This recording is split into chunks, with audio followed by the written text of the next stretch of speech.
You know, the motto of Prager University is you give us 5 minutes and we'll give you a semester. Well, I took many semesters on the question of the Middle East conflict. I was at the Middle East Institute, in fact, at Columbia University. That's where I did my graduate work. Semester after semester discussing the Middle East conflict as if it were the most complex conflict in the world, when in fact it's probably the easiest conflict in the world to describe. It may be the hardest to solve, but it really is the easiest to describe. And really, in a nutshell, this is what it is.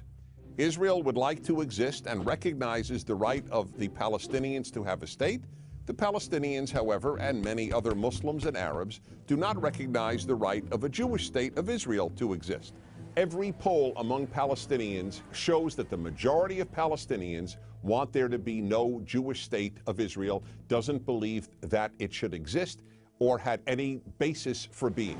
And this has been true since 1948, when the British left and the UN established a division. Palestine will be cut in half, a Jewish half and an Arab half. The Jews accepted it, the Arabs didn't accept it, and what happened the moment it was announced?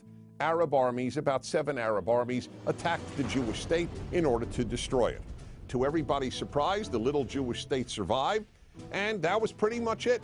And then it happened again in 1967 when the dictator of Egypt, Gamal Abdel Nasser, said we are now going to extinguish the Jewish state of Israel.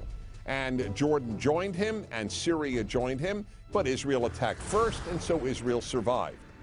And that is how Israel, and only that way, came to occupy what was called the West Bank of Jordan, where many Palestinians lived, because many Palestinians lived in that part of Jordan.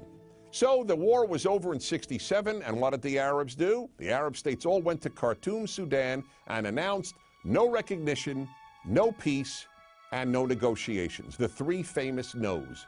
What was Israel supposed to do?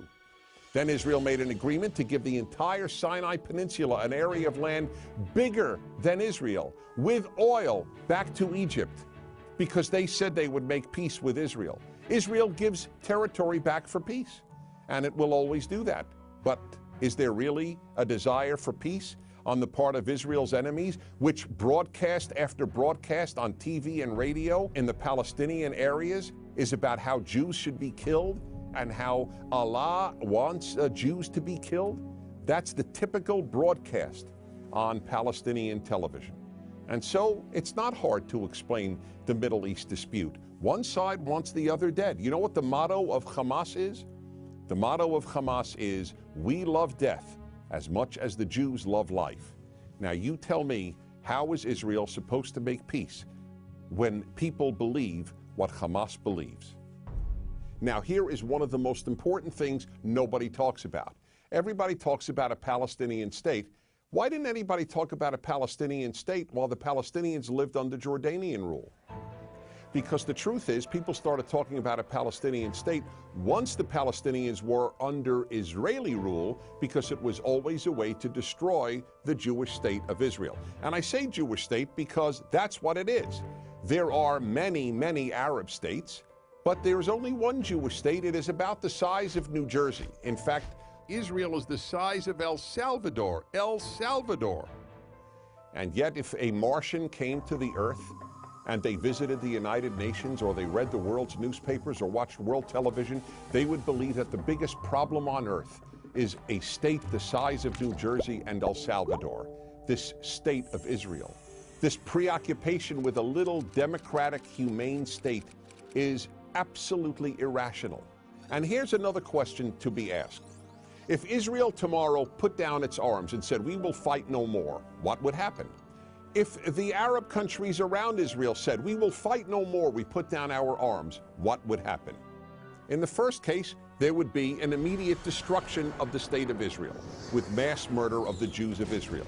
In the second scenario I presented, where the Arabs put down their arms and said, we just want peace, there would be peace the next Wednesday.